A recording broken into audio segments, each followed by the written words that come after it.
Hi, this is Hyperwave. I'm Leah Wald. We have Thor fast asleep, but since we're talking about how to use options defensively, I maybe he'll wake up. So I will turn this over to Ty. It's going to be in more of a fireside chat format.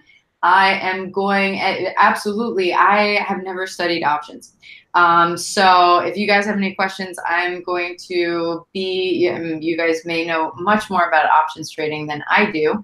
But I'm going to be asking Tyler a lot of newbie questions so that we can learn together. And yeah, especially in regards to following up on yesterday's show, how we can use that in today's markets as a defensive strategy, as an interesting strategy, and especially from what we're seeing in the markets moving forward in the next 2 to 5 years. So, with that said, Ty? Great. Thank you very much, Leah. And as Leah said, this is just step one in trying to give you some advice about if I am right and there's going to be these huge opportunities in markets. And we've also described ways of telling when a trend is in place or when it's starting to turn through things like hyperwave or consensio or the sequential system or all those momentum systems that we use from time to time. All of those just give us pieces of evidence about what's going on with individual markets. But there's some very specific things that you can do when questions begin to arise about what is happening with the trend. And we're going to start today with options on indexes and options on stocks. Many people in the crypto market that don't have experience with traditional markets don't really understand how options work. And that happens to be a very large part of our audience. So we're going to be very, very basic. So if you do understand options and you know even the basics, let alone very sophisticated hedging techniques and playing the spreads, butterfly spreads and alligator spreads and all these different types of things that you can do with options and futures, I think you'll still learn something from this vlog. We're going to try to keep it to about 30 minutes. There's no reason to go on and on. We're not going to use any charts. I'm not going to use any specific examples. We're going to just talk conceptually. And Leah has agreed to be the student, and I will attempt to be the professor answering her questions in a way that most of you might benefit from. Leah knows a lot more about this than she's letting on, but she will play the foil today so we can get a discussion going. And I would ask you as we go along to ask questions in the chat so that Leah can use some of those questions herself, knowing that some people in the audience are thinking the same thing. So with that, I'm going to start by saying there's really only two big things you need to know. And there's two smaller things you need to know. Let's start with the smaller things first. The first thing, that options are not traded on stock exchanges. And options are not traded on commodity exchanges, except for commodity options. Options are traded on options exchanges. They're not traded on any of the Bitcoin or the crypto exchanges. So the only thing that you can trade options on is, in general, an options exchange. And the largest one is the CBOE, the Chicago Board Option Exchange. There used to be a number of them. The Pacific Stock Exchange had an option exchange for a while. The American Stock Exchange has an option exchange for a while. But basically, the CBOE, Chicago Board Option Exchange, is where these things trade hands, just the way stocks do. or just the way commodities do on a commodity exchange, or just the way cryptos do on various exchanges that are called crypto exchanges. The difference is that the crypto exchanges are not regulated, but all these other exchanges I'm talking about for stocks, bonds, options, futures, commodities, are traded in a regulated way with very specific rules. And the volume on them is enormous. You basically, in most cases, except if you're way what is called out of the money, you're going to find a lot of liquidity. And people all over the world use our exchanges to do what I'm going to talk about today, which is from a defensive point of view. So small point number one is just mentally understand that when you go to Charles Schwab or E-Trade or Interactive Brokers or Fidelity, and they have a brokerage platform, all of the ones I just mentioned and many others will give you the ability to trade options, which means they've got agreements with the options exchanges so you can buy and sell options. Okay.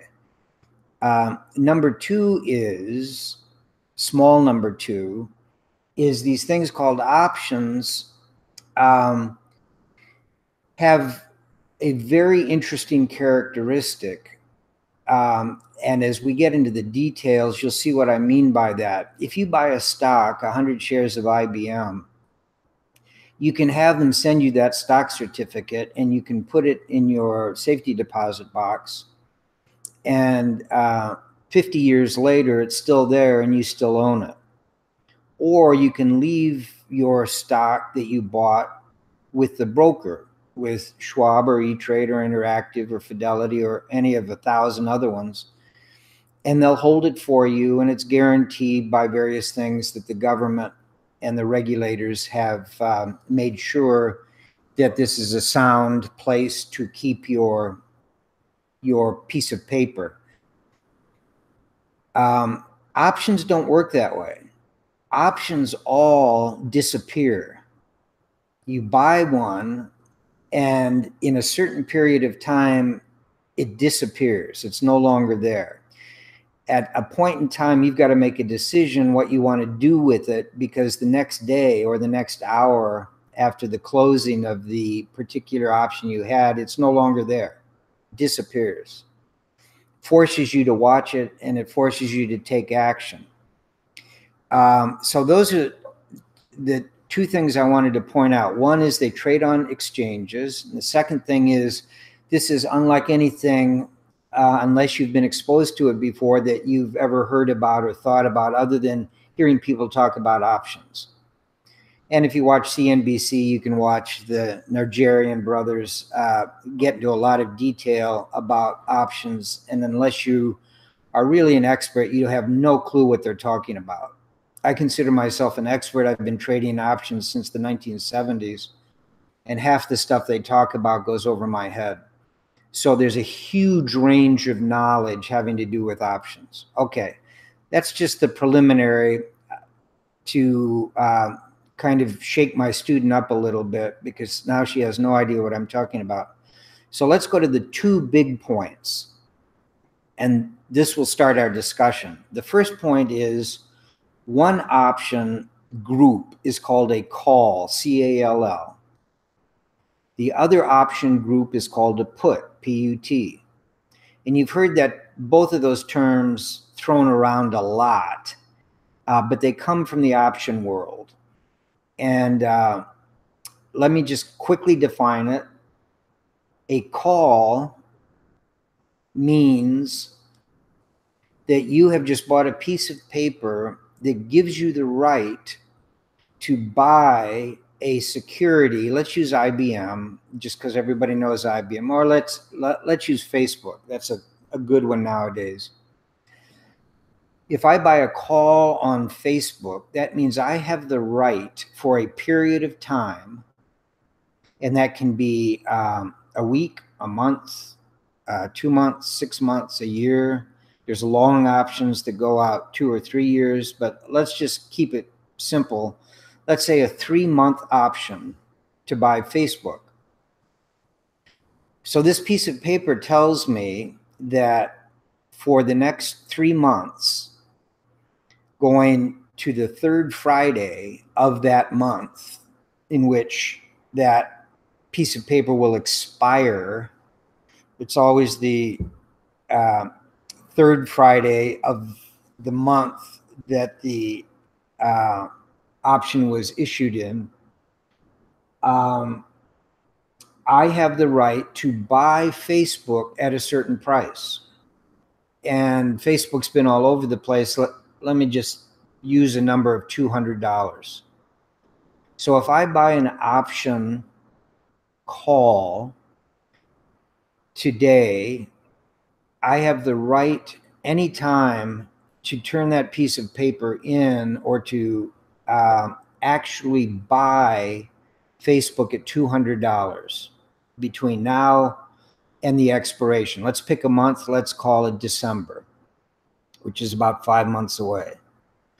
So today I buy a Facebook call at $200 for the month of December.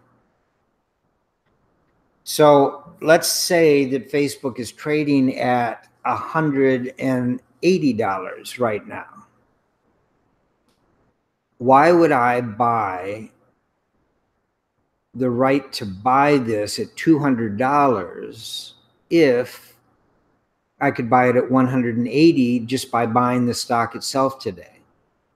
The answer is, if I wanted to buy 100 shares of Facebook today and it was $180, that would cost me $18,000. $100, excuse me, $180 times 100 shares of stock is $18,000. And I could buy it on margin on a stock exchange and only pay half that, $9,000, and borrow the other $9,000 from the broker and pay interest on it. Or I could do what I just said. I could buy this piece of paper called an option call at some other price, let's call it $200. It gives me the right anytime in the next 5 months until the third Friday in December to actually step in and buy or exercise that option at $200 a share. And I'm just going to throw out a number because I'm not looking at an option screen right now. But let's say that that option cost me $1 times the 100 shares I want to buy. That's going to cost me $100 plus some commission. So on the one hand, I could buy 100 shares of Facebook at $18,000 and pay $9,000 on margin, or I could buy a call option, which is out of the money, meaning the price I'm trying to buy it at is higher than what the price of the stock is, and it'll only cost me $100. Now, how much money can I lose on that? The answer is $100. Facebook could go to zero, and I would only lose $100. If Facebook goes to zero after you buy 100 shares and you don't sell it, you're going to lose $18,000. And you're going to have to pay the broker back the $9,000 that you borrowed from the broker. So that's the very simple way of looking at how a call option works. It gives you the right to buy a stock at some price, maybe today's price. You could buy it at today's price if you wanted, but you don't need to because you can buy it on an exchange at today's price. But if you think in the example we're using that Facebook is going up to $200 or higher, just think for a second what I'm describing.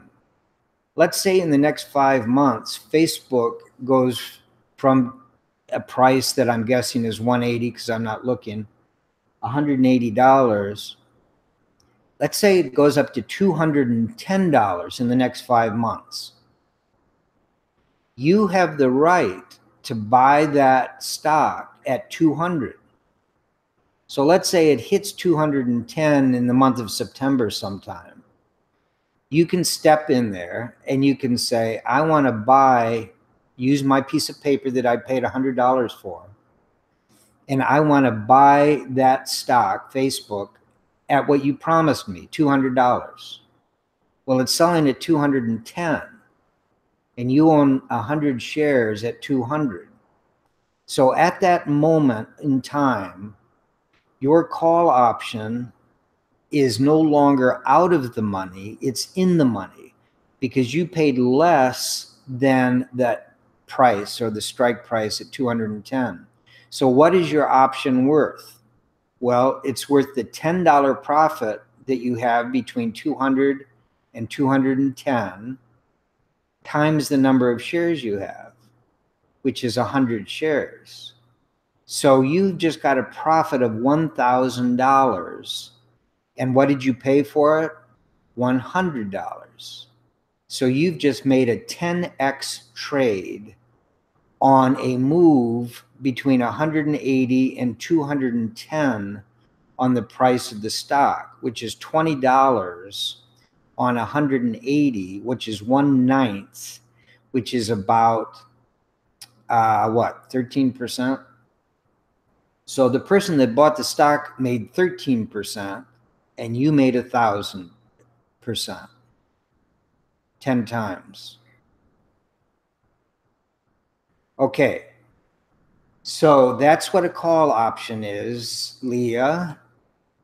Do you completely understand that, or do you have any questions? Always lots of questions.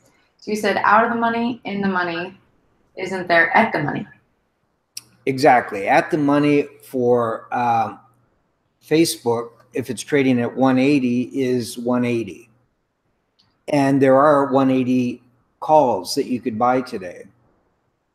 But 30 minutes later, the stock is not going to be 180 more. It'll be 180 and a quarter. It'll be 179 and 7/8, but your option's still at 180. So at the moment that you buy it, it might be the same as the price, but every trade after that, the trade will go higher or lower, but your price is fixed all the way until the month, the strike month of December. You still get it at 180. So you could buy an at the money call. It's going to cost you a lot of money though, because it's already worth what the value of the stock is, and you've got 5 months to hold it. That 5-month period is called the time value of the option. And what will happen, I'm going to just throw out another example having to do with buying an option that's at the money. And let's use Facebook at 180, and let's say it's at 180 and you buy a 180 call today that gives you the right to buy that stock at 180 anytime in the next 5 months.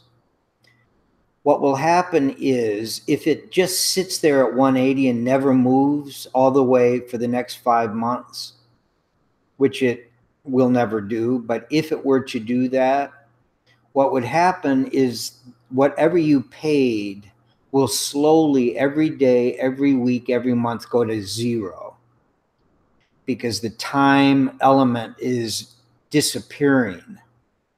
Your ability to make decisions over the next 5 months is getting smaller and smaller until it goes to zero. So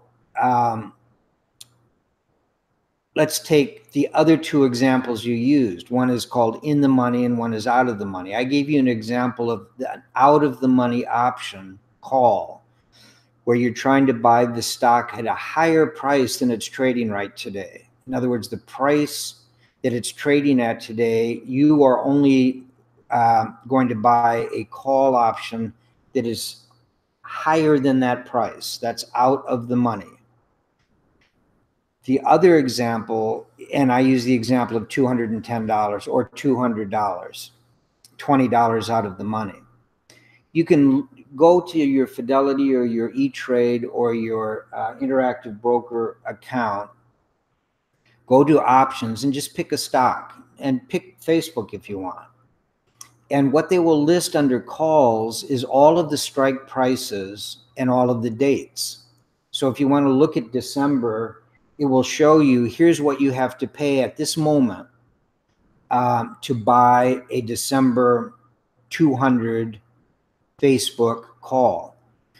And what you will see as you go down to 190 calls or up to 210 calls or 220 or 250, that the higher you get or the further you get away from where the price is right today, the cheaper they get.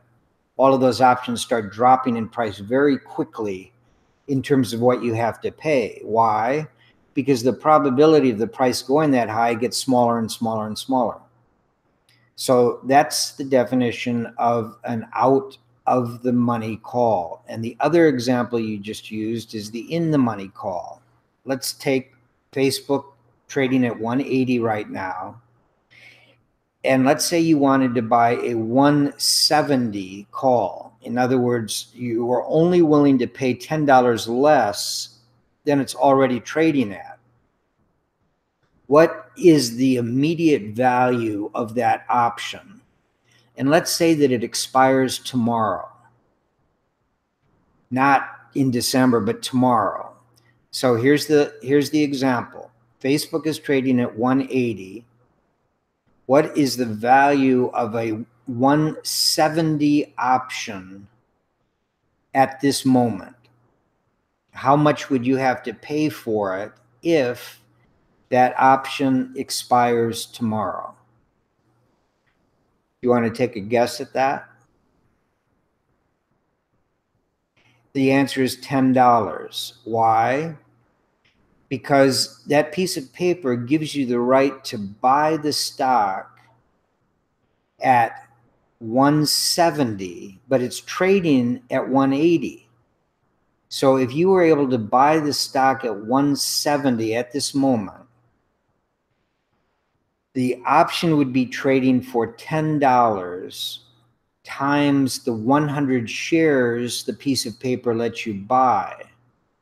So a total of $1,000, which is the difference of 100 shares between 180 and 170. So the price you pay, now if you've still got a day to go on it, there will actually be a time premium. So it won't be $10, it'll probably be 10 and a quarter, $10.25. And the prices are always quoted per share, but you've got to always remember, you've got to multiply that number by $100 or 100 shares, because you always buy, all options are in 100 share increments. If you buy 5 options, that gives you the right to buy 500 shares. If you buy 100 options, that gives you the right to buy 10,000 shares. But one option is always for 100 shares, but it's quoted as a per share cost to you when you look at the price. And people can do this in Barron's or Wall Street Journal or Investment Business Daily. Go to the option page and just go down, and you can see for any stock what the various options are trading for. It's easier on a computer using your brokerage account. You don't have to buy anything or sell anything, but just look, pick out a name of a stock, a company. And first of all, you've got to see, do they have options? Many companies don't have options, but the bigger ones, those that trade the most often, all have options, both calls and puts. And what we're describing right now are calls. So you ask the right question in terms of, there's only one call, and each call gives you the right to buy 100 shares of some company for some period of time. But when you make that decision, you can buy them at the money, in the money, or out of the money. And depending on how you do that, that will greatly vary the risk and greatly vary the reward potential for an option. Okay. Mm-hmm. Any other questions on Loads. So far these are all, oh, I just noticed one coming through, but I have questions. Great. So if I'm understanding you correctly, call holders and put holders are not obliged to buy or sell. They have the choice to exercise these rights if they so choose, and this can limit the risk of buyers of options so that the most they can ever lose is the premium of their options.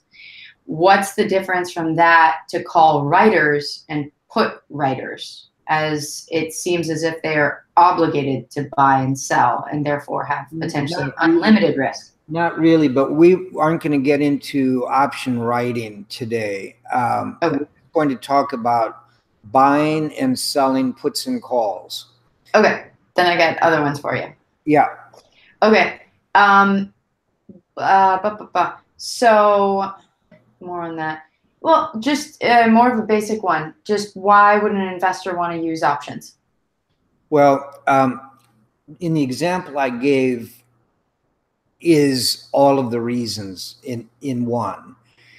It takes a little bit of money and you can make an enormous amount of profit.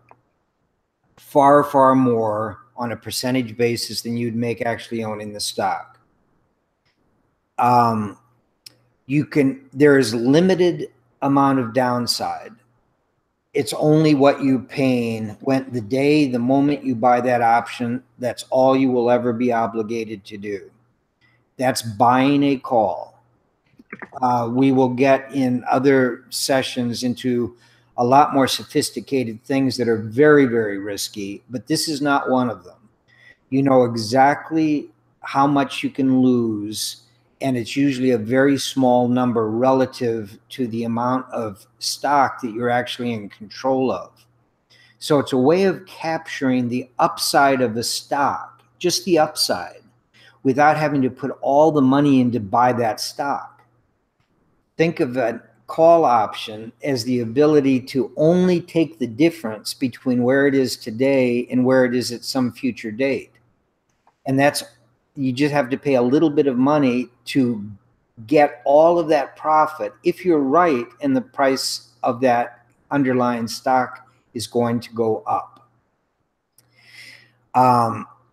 They're very, very liquid. That's number two. Number three is they're very, very predictable in terms of the deterioration of the premium over time. Because they're so liquid and there's so many very smart people and so many very well-programmed computers and bots that do that calculation instantaneously every moment to see what the time value of the premium should be. And if it gets even a little tiny bit out of whack, the computer bots or the expert traders will take advantage of that, and they will be able to arbitrage that premium being out of whack. And we won't go into all the details, but it makes it a very, very efficient market. Okay, so that's what a call is. Okay, thank you. So can you just exchange that note for the profit difference with your broker? At any moment, but not with your broker, with somebody else that will take the opposite side of the trade. So let's say you buy it today. We buy this call and we pay $10 for a 200. No, let's say we buy that Facebook at 180 call, and we can hold it to December, and we're going to pay $10 times 100 shares, or $1,000 total. And we are controlling $18,000 worth of stock and only putting up $1,000 to do that. That's buying it at the money at 180 today and paying $10 for it. Let's say that this afternoon, before the close of the option market and the stock market, Facebook goes from 180 to 185. Your option is going to move right along with that stock. and you say, well, I paid $10 for it and it's now $11, I'm going to sell it. So you just go to your brokerage firm, open up your account, pull up your option. It'll say, do you want to trade it? You say, yes, I want to trade it. What do you want to do? I want to sell it.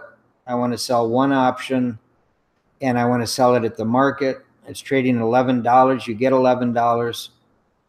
You've just, in 15 minutes or 30 minutes or an hour, gotten into a call option that you paid $1,000 for, and you got out of that call option at $1,100. You've made $100 on a little move in the stock in the same day that you bought it, and you paid $1,000 and you made $100. You made 10% on your money with a small move in the stock, because you have a much bigger move in the option relative to that. So they are completely liquid. You don't have to hold them all the way to December, but you must make a decision before the third Friday in December, because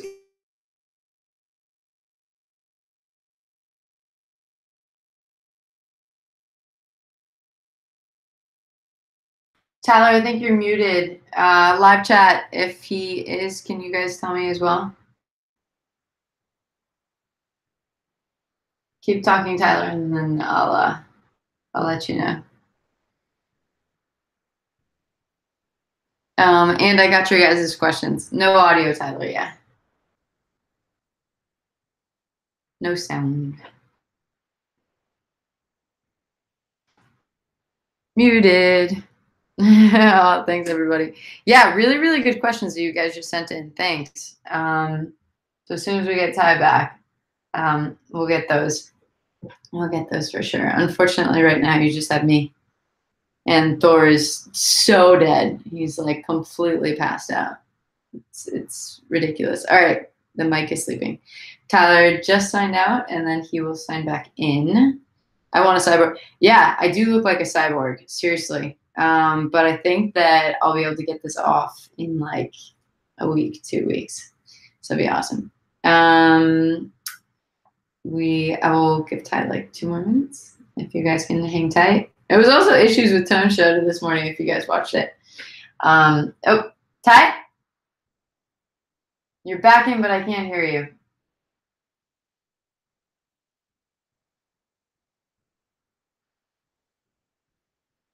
We love you too. I love you guys. Leah, you play saxophone? Yes, I did actually. I was voted by the state as one of the best saxophone players in the state of Maryland, and played for my college as well. And I play jazz saxophone specifically. But I suck right now, so that's not happening. Ty, just give me like a sign if we want to try this one later. Focus Zoom. Yeah, we actually do have Zoom. We need to figure that one out. Any other questions? Play sax for us, well, Tyler. Entertain you. I could pull out my guitar if you want. I have it right here, actually. But like, I'd like very much like embarrass myself right now if you guys want. Or we can get like Thor. We can have like a little serenade. I mean, I think this is. Oh wow, it's like hitting my my what's it called, brace. Tyler. Yeah, can you hear me? Yes. Okay, I was trying my best. Thank you so much for stopping this situation from happening. Okay. This is actually, now that I see me on the screen, this is going to be a bad situation. So, is the research you do to decide on your purchase of an option any different than the research you do to buy other securities? Yes, absolutely. It's much more complex because of that time premium. You know how Tone talks about hating GBTC, and how I've told you how difficult it is to trade GBTC. That's because it can move to a premium or a discount, and it's very difficult to be able to understand that. Technical analysis does not help with time premiums or with premiums and discounts of closed-end funds or ETFs like GBTC. But it's simple mathematics. You don't have to get fancy to do that kind of analysis. What you're really analyzing technically is the underlying stock, not the option. The only thing the option does is it gives you the right to buy something at a point in time for a price for a fixed time period. So that's simple math. That's arithmetic. It's not trigonometry or calculus or topology. It's simply arithmetic. Everybody can do it. 10-year-olds can do it. In terms of the math involved with, okay, if I've got the right to buy this thing and I've got 5 months to do it, and this thing is trading above or below what I paid for, what is my option worth? What's the intrinsic value? And it's simply subtraction. It's simply, if it's 180 that the stock is trading at, and my option lets me buy it at 170, that's $10 less than it's trading for. $10 times 100 shares is $1,000. So that option is worth $1,000 today. It's simple math. If it was not trading at 170, but 172, it's $800. 175 is $500. 185 is zero. It's not worth anything because I've got the right to buy it above where it's selling right now. So the option's not worth anything intrinsically. So now you have to add on the second part of the equation, which is how much time do I have before maybe it will become at the money or in the money. And if it's 5 months, the option will be worth a time premium worth 5 months, multiplied or divided by the volatility of that particular stock and the probability it's going to go up to that strike price. That's where it gets complex, but you don't need to do that calculation because it's done for you every second of the day by looking at the charts, the option charts. So great question, but technical analysis is not helpful in trying to predict the idiocy of others. And that's what happens in the option market, is people do things like they do in the crypto market. They place big bets because of their belief that something is going to happen. So the volume of people buying calls versus puts gets changed constantly. And that's where the complexity of options come in. But that's not for today. We're talking about just the simple way of using options, and we're working on the first half, which is the calls.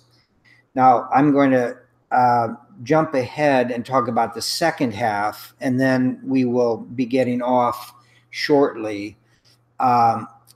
But I'm first going to summarize how you use these puts and calls in a defensive manner, just to get you to understand why I'm talking about this. We're going to talk about many other defensive ways to protect your assets when markets begin to go against you, not necessarily down, because if you believe they're going down, then if the market goes up, that's going against you. I believe that Bitcoin prices are going down, so I'm advising people not to be buying at this point. I'm not going to short it, meaning bet that it's going to go down. I'm simply going to be in cash because I believe it's going to go down. Same thing in the stock market and in these traditional markets and all the indexes Leah and I have been talking about in our last 2 vlogs about the opportunities beginning to develop in gold. There's a huge opportunity in gold, but it's to the downside, not the upside. There's a huge opportunity in Bitcoin, but it's to the downside. It is not to the upside. There's a huge opportunity in stock markets, particularly in the US, but it's to the upside, not the downside. And the way you make that determination is through trend analysis. Okay, let me talk about puts. Take everything I just said about calls and just reverse them. A call gives you the right to buy 100 shares of a security at a certain price for a certain period of time. A put gives you the right to sell a security at a certain price for a certain period of time. And all the examples I just used work exactly the same way. If you use Facebook at 180, now 180 is for a put at the money. But now 160 is out of the money, and 200 is in the money. Because if you have a put that gives you the right to sell Facebook at $200 and it's trading at 180, you're already $20 in the money. You were out of the money for a call, you're in the money for a put. So everything that we've just talked about for the last 20 minutes about calls, it's exactly the same, but in the opposite direction for puts. A call gives you the right to buy a security at a certain price for a certain period of time, and a put gives you the right to sell the same security or any other security at a certain price for a certain amount of time. And that's really all you need to know.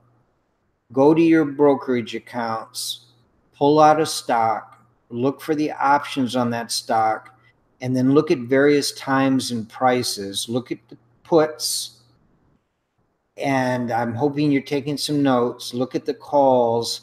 I'm hoping you're taking some notes, and all of a sudden, you will understand options and everything about options just by doing those very simple things. Now,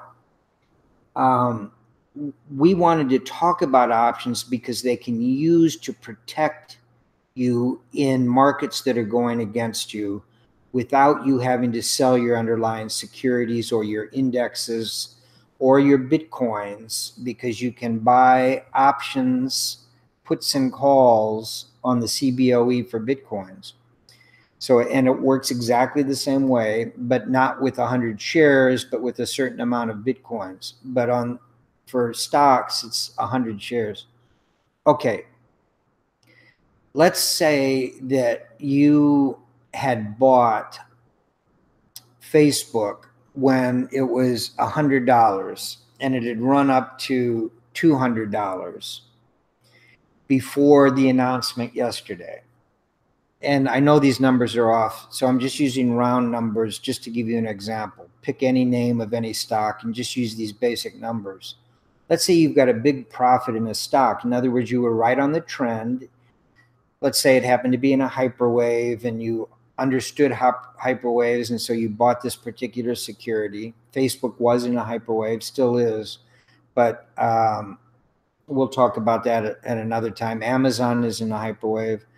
We found many hyperwaves, and when you start being able to recognize them, this option tool that I'm telling you about will be very handy for both tax reasons, but more importantly, to be able to protect profits that you have or to protect you from actually losing money. Okay. So you bought some stock, let's just call it some stock X, and you paid $100 for it and ran up to $200, you doubled your money.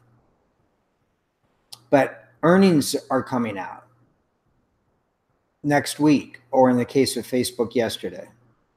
And there's a wide variety of opinions about what those earnings are going to look like. Well, any stock that's just doubled in value, there's a much bigger risk that something bad could happen that's going to drive the price down than something good happen and driving the price up. Why? Because the reason it just doubled in value is everybody knows that the stock is earning a lot of money and it's doing good things. So that's already in the price of the stock.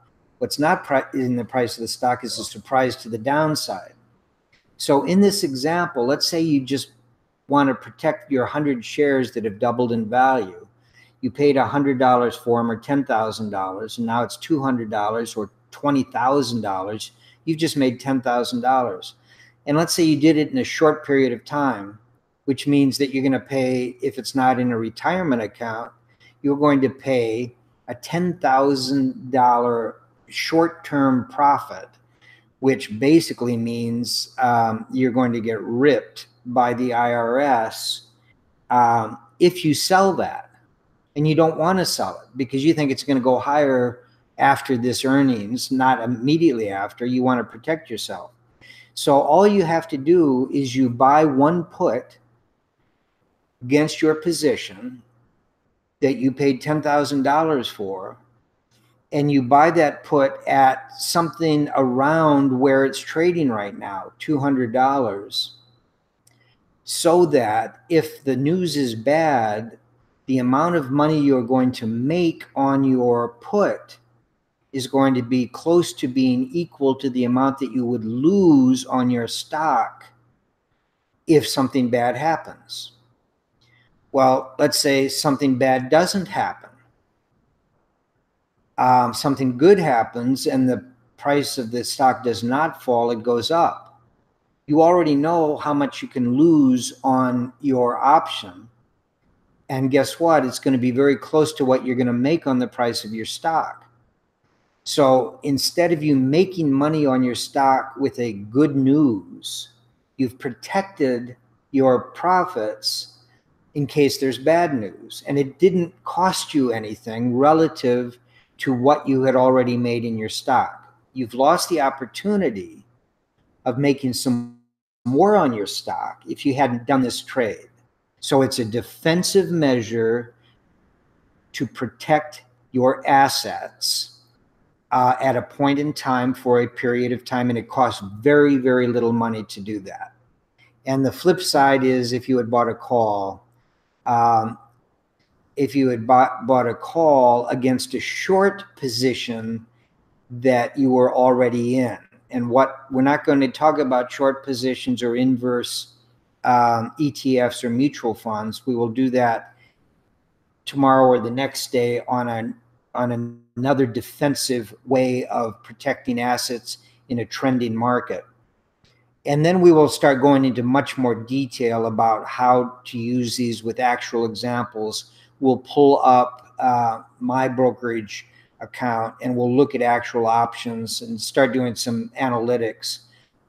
Same thing with short selling, and same thing with using inverse ETFs and inverse mutual funds. Just to give you a understanding that you're not alone out there when you start investing in traditional markets.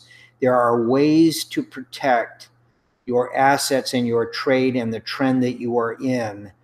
And as that trend changes, I will show you how to use these various methodologies incrementally as that trade begins to go. I told you when I got nervous about the NASDAQ, when it was rolling over during the past 6 months, that we were taking a little bit off the table at a time.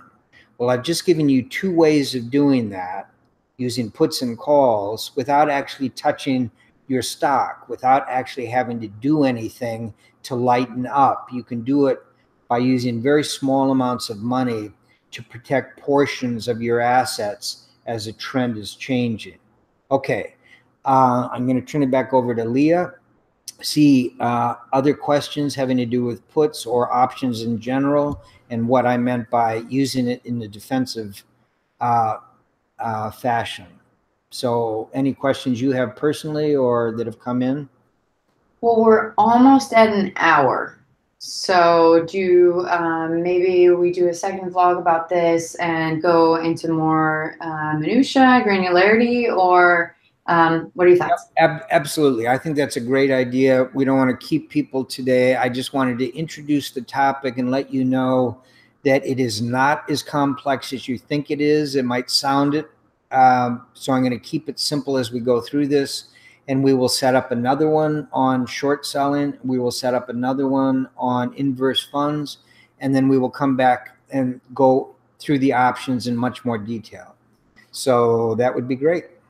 And just to finish on, I think we'd be amiss not to just make a final note on Bitcoin. Doesn't look like there's too much going on, but obviously everybody's talking about it. You don't need to pull up your charts, I don't believe. It's up to you, but you want to make a note? Do it very quickly.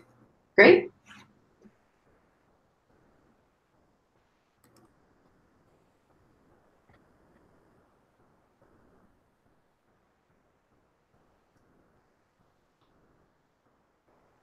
Okay, let's take a look at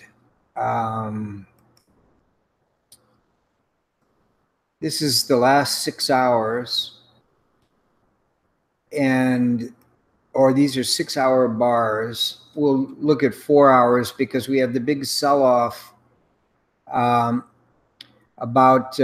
earlier this morning, and then we went flat for a period of time, and then we came all the way back up to where we were.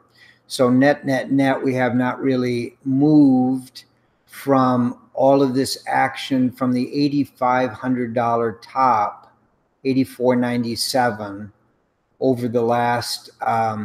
Someone's saying to refresh your chart, by the way, just in case. Okay, there we go, 8180, great. So what we're doing is we're in this big down candle with these two up candles. We started this one up around 82, 82.87 was the top, and right here the top is 82.18. So net, we peaked out. I'm going to go to a daily. We peaked out here 2.5 days ago. We had a down day, a second down day. Now on this third day, what we are doing is we're duplicating that second down day. And to me, it looks as if it's going to try one more upswing out of this little formation. We've got a down channel for the last 3 days that could be resolved to the upside. But when we look at everything we looked at yesterday, nothing has really changed. Here's the MACD on a weekly basis, still has not crossed over. Here's the stop and reverse points that we said are positive for the last 2 weeks, including this week, but it must close there without coming down.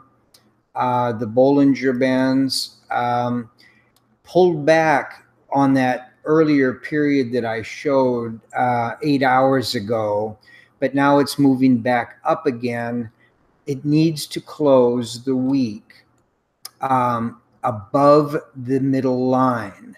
It's penetrated the middle line, but if it is to slip back and close on Sunday below that middle line, I will switch from neutral to negative, because then to me, the next move is going to be right back down to the bottom line, which is coming in at about 5,400. And just one quick last one, the RSI is now above the 50 at 52.7. And that just means to me that it's got further to fall. Is it possible that this is the ultimate bottom of this hyperwave down at 5,700? Yes, it is possible. Tone, I think, is giving it a 5 or a 10%. That is the ultimate bottom, and we will break our way up above 10,000, 11,000, 12,000, in which case I have said that I will cry uncle and conclude that the hyperwave ended at 5,700. about 600 points above its phase 2 line, and now we could very possibly be going up. I would put that probability in the same realm that tone vase is, very low numbers, very low digits. It is not a probable bet. I don't believe it's even a reasonable possible bet, but it is possible. And so I'll throw a 10%, maybe as high as 20% probability of that occurring. 20% means 1 out of 5. 1 out of 5 means take a deck of cards, put an ace of spades and pick 4 other cards, turn them upside down, mix them all up, and pick the ace of spades out. That's what you're betting on. And if you do that 1,000 times, 50 times, it's going to come up. And the rest of the time, you're going to lose all your money. So it's all possibility. It's all probability. Nothing is certain. What I try to do is I'm trying to give you the possibilities and probabilities of a number of different techniques of trying to determine what the next move in a trend is going to be. The chart you're looking at shows that the trend ended back in December of last year, and it's still in a downtrend. And that's the most important thing I can tell you about technical analysis and Bitcoin at this point. And with that, back to you. Great. All right. Thank you so much, everybody. Okay. Should I totally embarrass myself with this song right now? Because people have asked. Okay. So first of all, this is completely out of tune right now, so you have to bear with me. 2, everybody always plays Stare What Happens, so I'm not going to play that. And 3, because Tyler had to deal with mic issues, I will play. You promised you were going to do Malagueña. Oh my God. Well, actually, I'm going to play one of your favorite songs. And for anyone here that can pick up what it is, huge kudos, and maybe we'll have some sort of prize. Oh, there's Thor. All right, here we go. This is going to totally embarrass myself.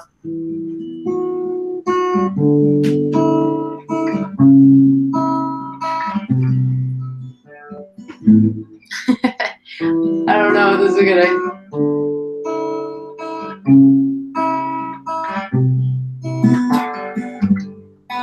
Coldplay, Yellow. Almost. No, it's not though. But I'll stop that one there for today. Okay, I will play it another day. Guys, we're just hitting about an hour. Thank you so much. That was absolutely terrible, but I am going to stop. Not Stairway to Heaven. And everybody have a great day. Yes, this was about options, to be continued on a lot of other different subjects as well. All right, bye. Great, bye.